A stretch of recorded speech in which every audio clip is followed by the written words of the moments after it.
Hello guys, this is Paul McWhorter from TopTechBoy.com, and we are here today with lesson number 64 in our legendary epic series of Arduino tutorials. So I will need you to pour yourself a nice large mug of iced coffee.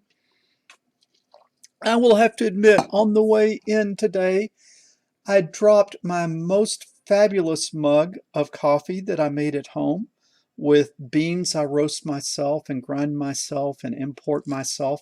I dropped it and spilled it. So today I'm drinking gas station coffee. I had to go across the street and buy gas station coffee, and it is not pretty. Okay, but I digress. Let's move on. What are we going to do today? We are going to learn how to control an Arduino project with an infrared remote. So I will need you to get out your most excellent Elegu Super Starter Kit. If you don't have one, look in the link down below. Look in the description down below. There's a link. You can pick up the kit with all the accessories I'm using in this series of tutorials for $35 from Amazon.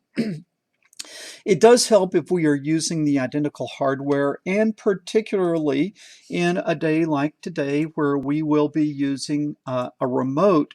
It really helps if we have identical hardware. All right, I've told you a little bit earlier on that the Super Starter Kit comes with the Arduino Uno, and you can do all of these projects I'm doing with the Uno that's included in the starter kit. But as our projects are getting more complicated, I am moving over to the Arduino Nano. You program it just exactly like the Arduino Uno. It's just the Nano can be plugged directly into your breadboard. So as you're getting more complicated builds and more complicated projects, you can keep them neater. Also, on the theme of keeping things neater, I'm using these little straight jumper wires instead of these big loopy male-to-male wires.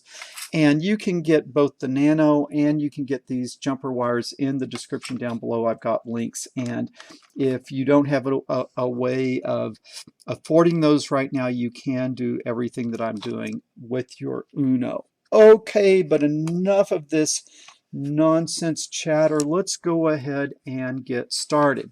So first thing that you want to do is you want to get out your Arduino. Hopefully you have the Nano. You want to get out the remote control. The first time you use the remote control, it has a little tab in the back, a little plastic tab that you pull out, just a little clear tab. Pull it out, and that will activate the battery. Now the module itself, which you can see here, is relatively simple. It has 3 wires. G on the left is ground. Let me see if I can move to a different view here. G on the left is ground, and let's try to get a focus here. Yeah, there you go. G on the left is ground, R is plus 5 volts, and Y is the control pin. I do indeed believe that the control pin needs to go to a squiggly digital, so you probably need to keep that in mind, that you will need to go to a squiggly. And also, this is just going to be the start of several lessons that when we get the remote working, we're then going to add a project to it. So we need to kind of be mindful of our build area. So I'm starting with the Arduino. I've got it as far over to the edge as possible. I'm going to want to put this nearby. Now I need a 5 volts and I need a ground, which makes me want to hook it up here, but the digital pin on the top is pin 13, which doesn't have a squiggly or PWM, so I'm going to want to build down here.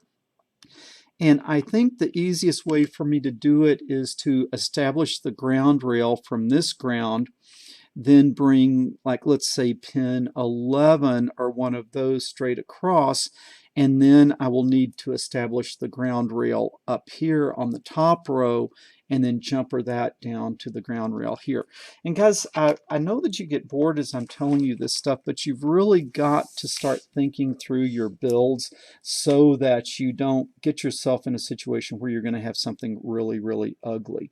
So let me start by establishing my ground rail, and I will do that. You see the nice big G and D there. That is not right. And okay, that is looking good. I'm going to also unplug during this build just because if I hook something up wrong, I can check it and not just blow something out. All right, now I am going to need to establish the top row up here as 5 volts because that's where my 5-volt pin is, and that is not right. Okay, there. All right, you see that's got my 5-volt rail. Now I'm going to need to jumper that 5 volts down to here. And so I've got a little red wire here somewhere that is already bent for just that job. If you will be patient, let me get it. Okay, these little straight jumper wires are kind of precious, and so they're kind of precious, and so I like to try to not bend them. And so this one is one that I pre-bent for doing the jumper, at least I think I have. That is in fact not the one. It is this one. And so I can put this like that, and then bring that over like that. Okay, not absolutely perfectly neat, but I established the 5 volts up there, then jumper it down to down here. So both of the rails, top is 5 volts ground, and then 5 volts ground. So we have nominally the Arduino establishing the rails. Now we need to look at our little sensor, and what we see is on the left we have ground, and so I need to connect that to ground, and that would be one of these. So we'll come in and okay, I have my ground pin established. I'm trying to get better. I'm getting better at getting this thing to focus. I don't know if you notice that or not. The next one over will be to the 5-volt rail. The middle pin will be to the 5-volt rail. Okay. Do you see that middle pin to the 5-volt rail? What I'm finding is if I work with the target in the middle of the screen, believe it or not, the camera likes to focus in the middle of the screen, and so that works a little better. Now this Y pin needs to go to like pin 11, but I don't think it matters which one it goes to. It just needs to go to one of the squigglies. So I'm going to just kind of try to find a convenient sized wire, and that seems to reach to pin 9 maybe. And then I'll look over here to see if 9 has a squiggly. 9 indeed has a squiggly. So if I connect my control pin to pin 9 as such, okay. What I'm hoping you guys are starting to see is I'm hoping you're starting to see how to do a really neat build. Maybe I should get a little further out of your way. Okay, so as we start adding more things, do you see how neat that is? It's very easy to debug. Now I'm going to look, ground goes to ground, the ground rail is right. The middle R goes to 5 volts. 5 volts comes from up here, comes over here, comes down. That looks good. And then the Y goes to pin 9, I do believe. Yes, pin 9. Okay, so I check everything because it's much easier to check it when you build it than to try to come back and debug it later. So now I'm going to power it up, and it looks like I had a little happy light blink on the IR sensor. So that is good. All right, so what this project is going to come down to today is we are going to try to get that thing turned on where when I press a button, I can read it from the module, and then I'm going to create sort of, kind of have a unique identifier knowing which button was created. So let's see if we can get you a code view here. I really hope we have a code view. That looks like a pretty good code view. But perhaps, let's see, perhaps I am going to move this back over here. And we need to start with the bare minimum, which would be getting rid of that. I should have had the bare minimum set up before I turned this on, but a little sluggish today with a little coffee disaster, and you're just not on your A game when you are drinking gas station coffee. Okay, so let's get that like that. Okay, that's a pretty good view where you can see what's going on. Then we're coming over here and we are getting rid of all of the nonsense.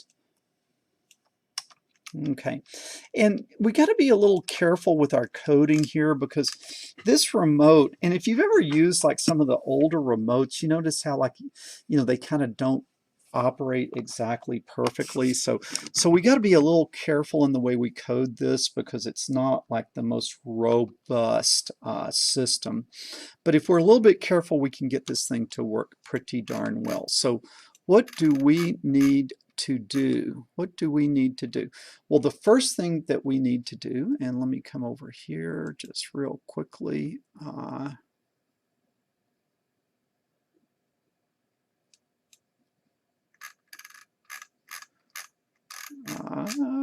Give me just a second.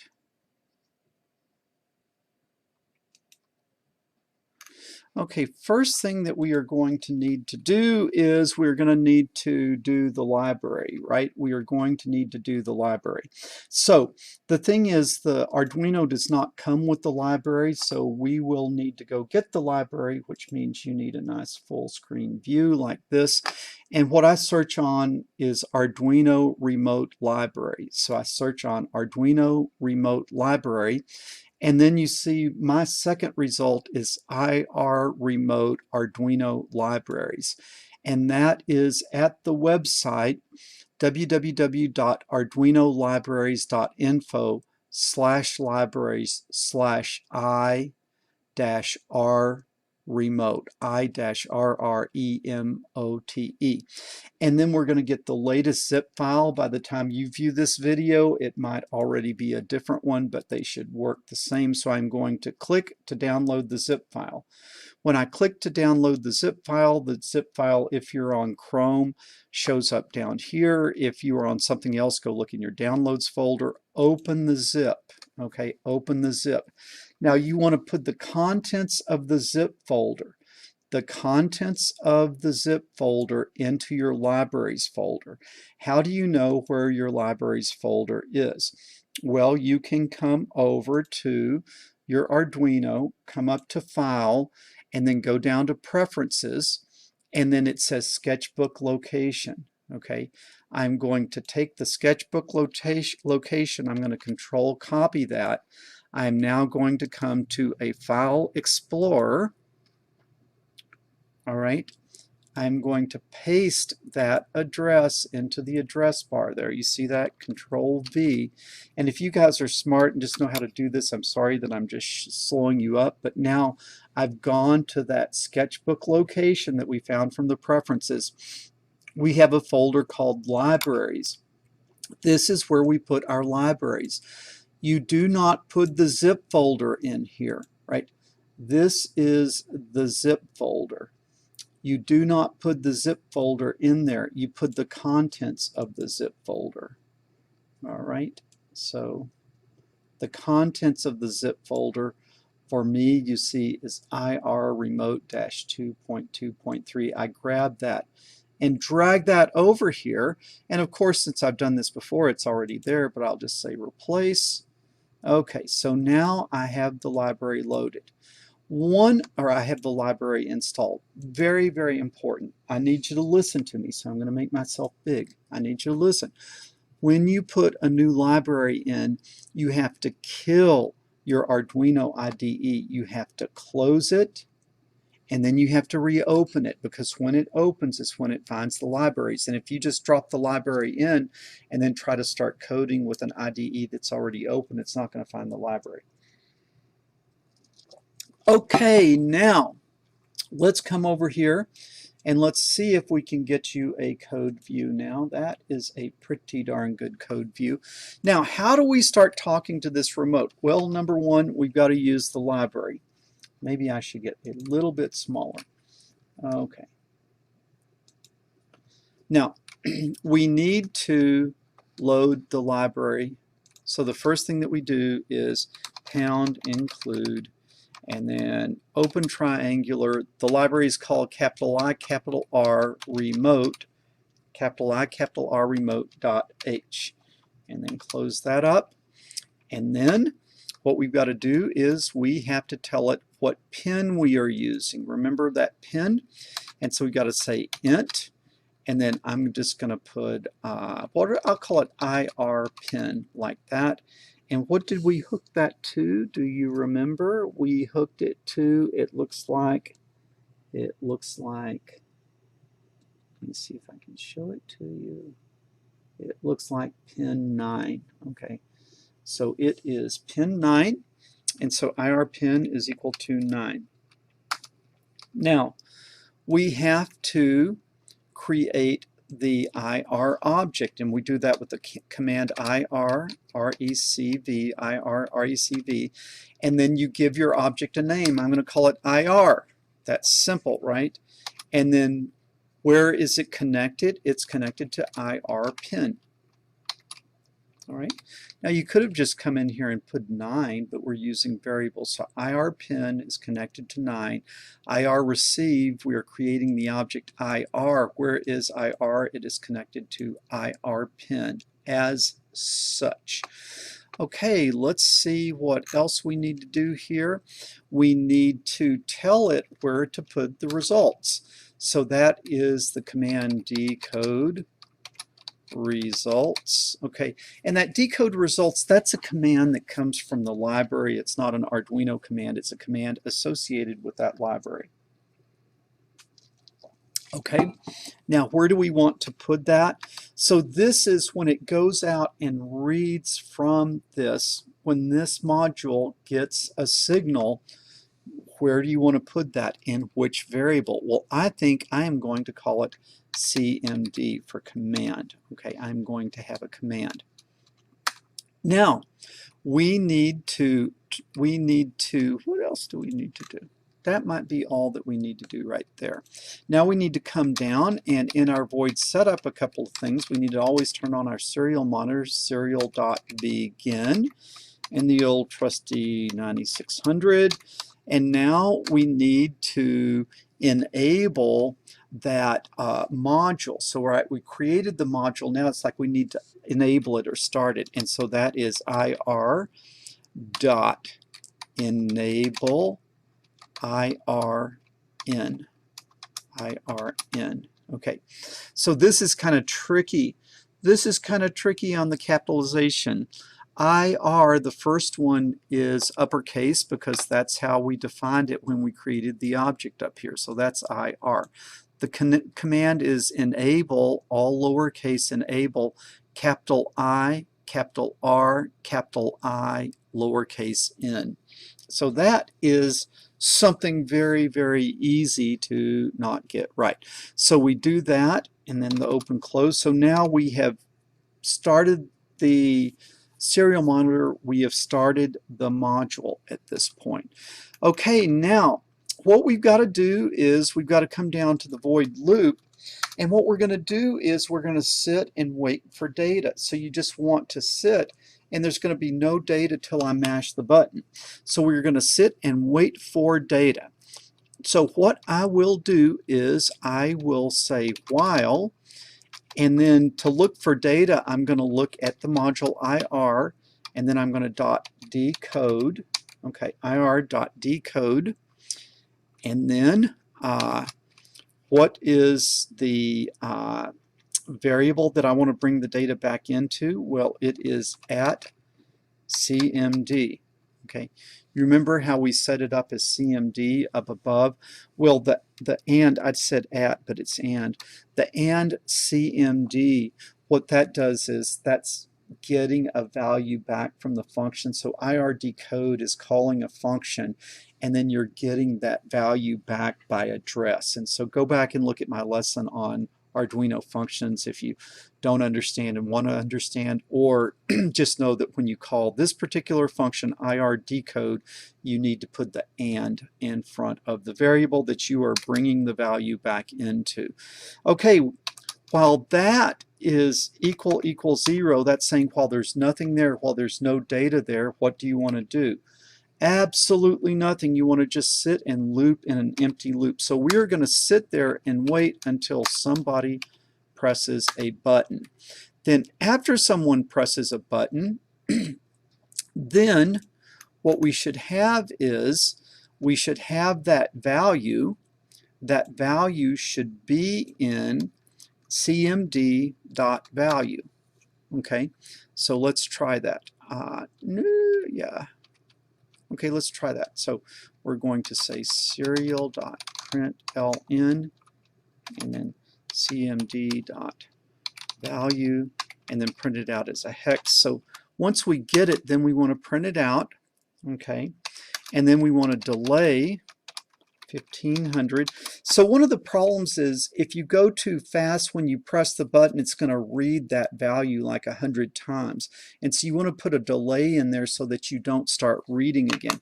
Now, after you put the delay in, now you got to tell it, okay, now go back and start reading again. And that would be ir.resume like that. Okay.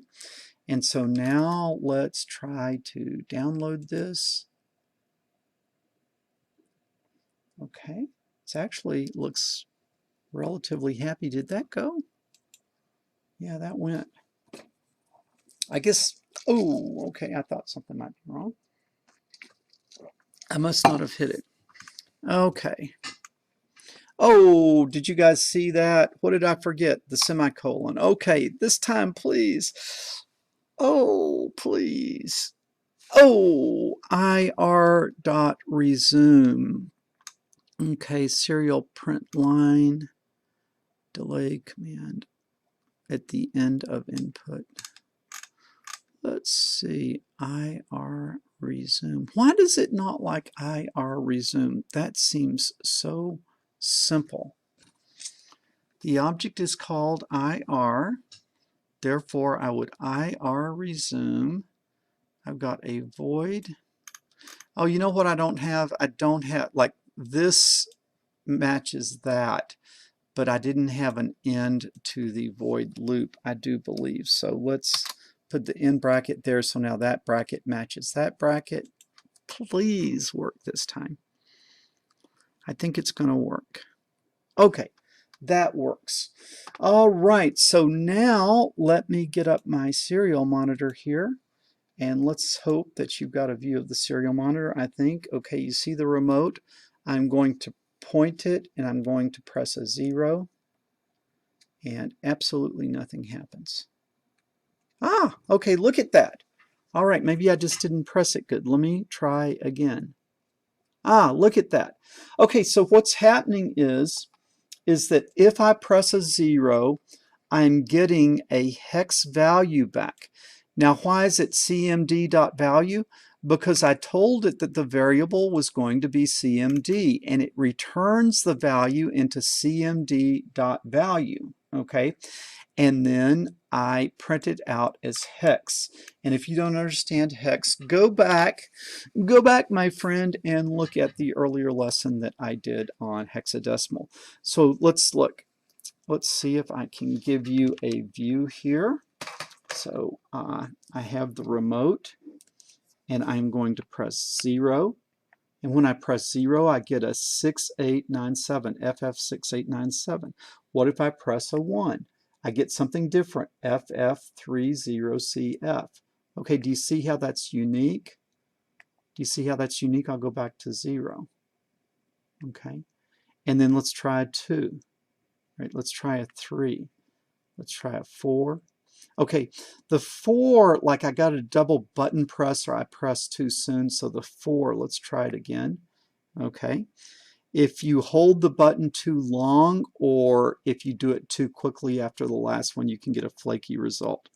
Okay, so it looks like each one of these that I'm pressing, got another little glitchy one there. Ah, you can't see those. All right, perhaps I need to pull this down. I think I've run off the screen of what you can see. Let me fix this where you can see this. Just give me a second here. I need to give you a better view.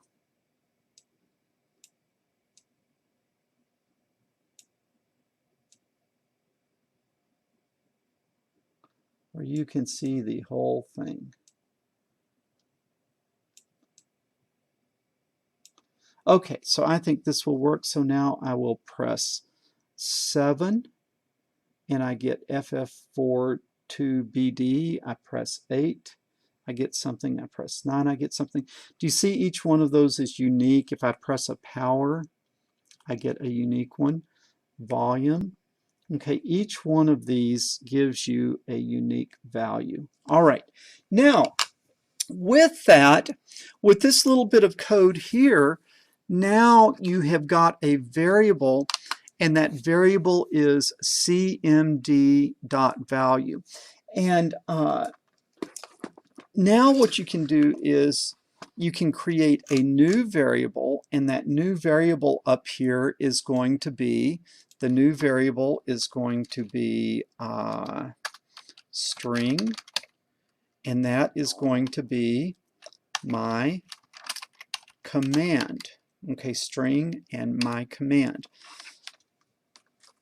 So now I'm going to say my com, just because when you have to do a lot of typing, sometimes shorter variables are better. So now what you have to do is you have to try to map all these crazy numbers into something that you could work with. So you got to kind of create a mapping.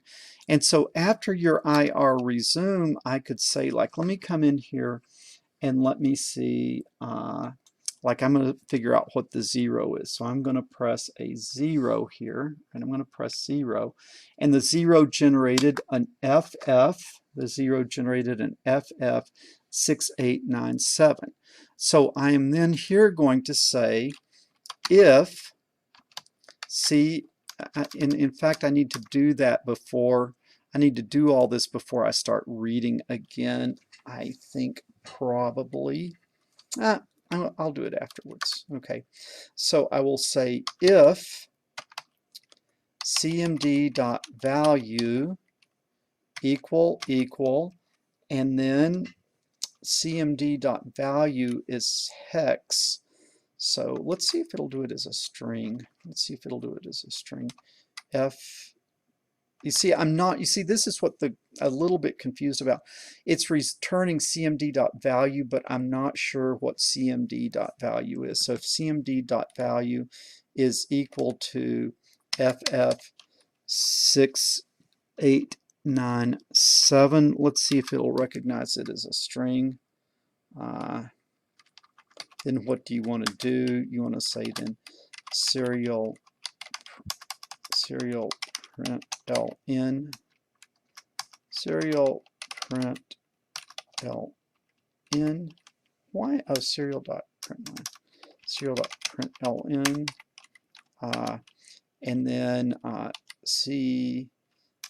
what I would do is say you pressed 0, like that. Okay, and so let's see if this will work. We will download this.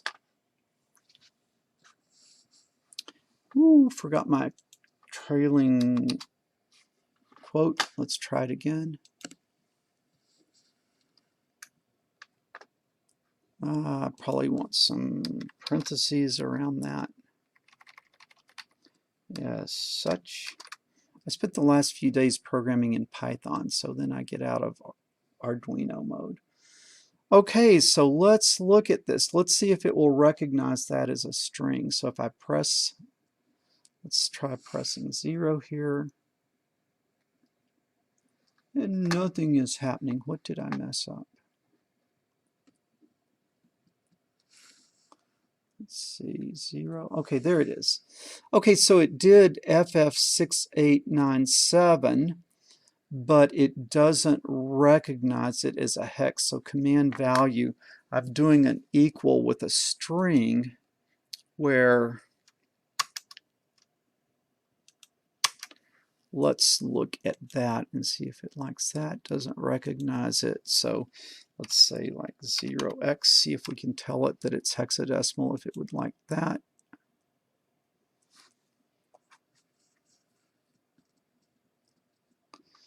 Okay, it looks like it's going to download this time. Okay, let's try it. You press 0. Okay, do you see what happened there? All right, so let me explain what I did. What you have to understand is these things that it's printing out, cmd.value is hexadecimal.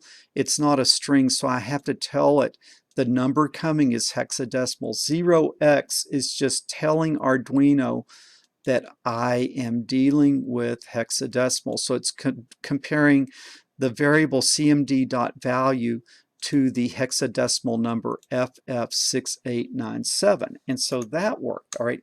So now let's try that again. And we only printed there. I need to print I just need to print out also what it is. So I'll say serial.println. And then what I can do is I can say serial.println and just print command.value just so I see what it is. All right. And then if it is this, then I press 0. And I'll show you where I'm getting at with this because I'm going to give you guys a homework assignment here pretty soon. Okay. So now let me press 0 again.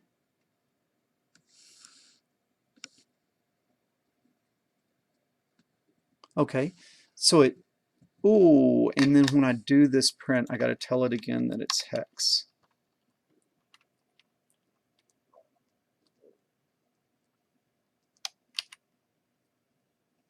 Why is it not printing it up there to begin with? I wonder. I'm not sure. Let's try this, okay? I've got this print, so it should have been printing it up there, and maybe it was, and I was just scrolled down. Yeah, it was, and I wasn't seeing it, so I do not need this. In fact, it was printing it. It's just my serial monitor had scrolled down where it didn't show. So this will look for data. When there is data, it will print it. It'll wait. It will then start reading again, and then it will print what it had gotten. So let's look at this now. Do that.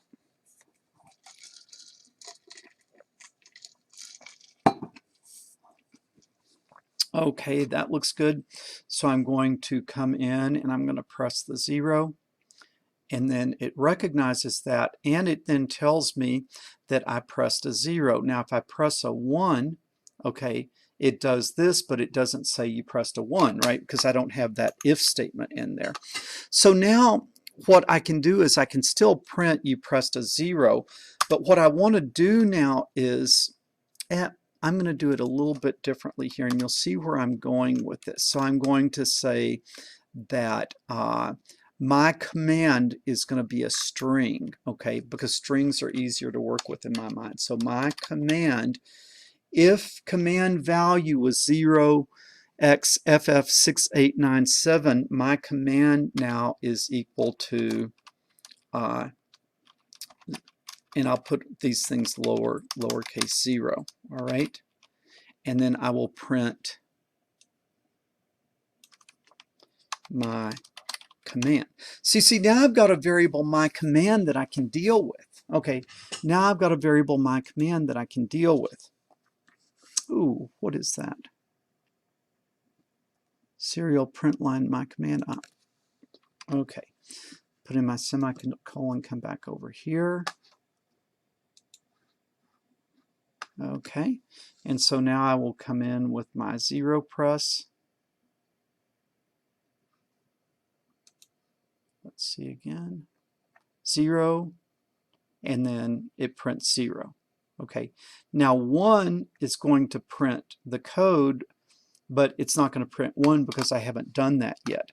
So what is needed now is, what you need to do is you need to map every key on here to an intuitive command. Okay, so like the 0 through 9, I'm just going to write the number in lowercase, so like ZERO. 1, I'm going to make it the string ONETWO. And then on these, make them short. Like this button, I would make PWR. So let me do one more for you. So I'll come up here, I will copy this, and then I'm going to paste it. And now what do I need to know? I need to know what code the PWR is going to give me. So I'm going to press PWR, and it's this. It's FFA225D. So I'm going to copy that, and I'm going to come over here and command value, if it's equal to that, okay, which I know is the power, then my command becomes not 0, but what? PWR. All right, so now let's download that.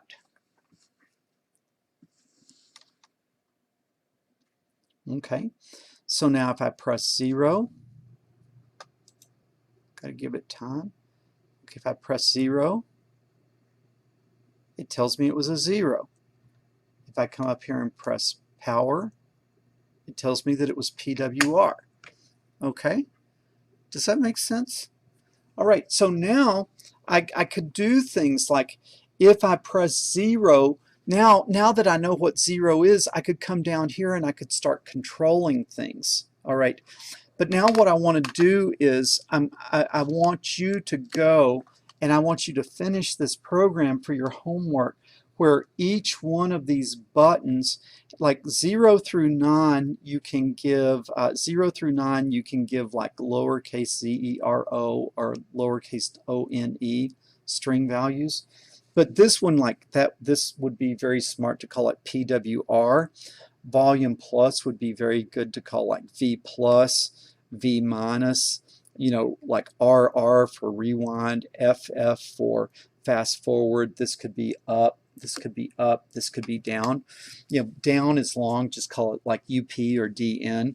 And then what I want you to do is when you come in here with this, I want you to then not print the codes out anymore, and if you press 0, all you get is 0. If you press power, all you get is PWR. And then you've got the basis to where you could go in and you could control whatever you want, however you want, because you got the basic thing working. Okay, guys, I hope you enjoyed this video. It was pretty simple concept, but it's going to be very powerful because it's going to allow you to do a lot of different things. Would love to hear your comments down below. Come back and leave me a comment. Hey, I did the homework. You know, if you did the homework, put down there, I am legend. Okay, if you get the homework done without watching the next video, put the comment down there, I am legend. All right, Paul McWhorter from TopTechBoy.com. If you like these videos, give us a thumbs up. Hey man, comment. Give me some feedback. Is anybody even watching these things?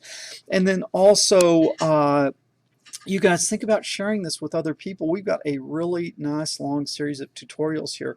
Share it with other people because you can see, you go through these things, just about anybody can start programming.